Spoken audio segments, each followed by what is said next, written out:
Ouais, moi j'en profite pour apporter un éclairage sur ça qui me paraît important. C'est qu'il y a pas mal de sociétés, donc nous on le voit dans nos clients, pas mal de sociétés qui sont sur Google Drive ou Office 365. Et jusqu'à présent, ça leur posait pas tant de problèmes que ça. Ouais, c'est vrai. Elles avaient fait ce choix-là, c'est des choix assez fondamentaux quand même, parce que tout repose sur ça, et ça leur posait pas tant de problèmes que ça. Mais ce dont on s'aperçoit maintenant, c'est qu'avec l'IA générative, il est beaucoup plus facile d'exploiter ces données qui sont stockées. Parce que du coup, à travers le RAG notamment, on va pouvoir venir explorer ces données très facilement, faire des requêtes sur ces données.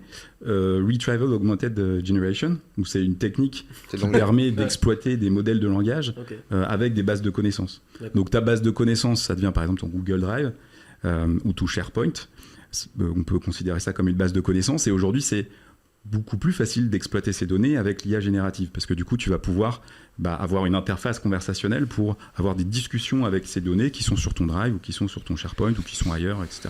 Mais du coup, chez Microsoft ou chez Google.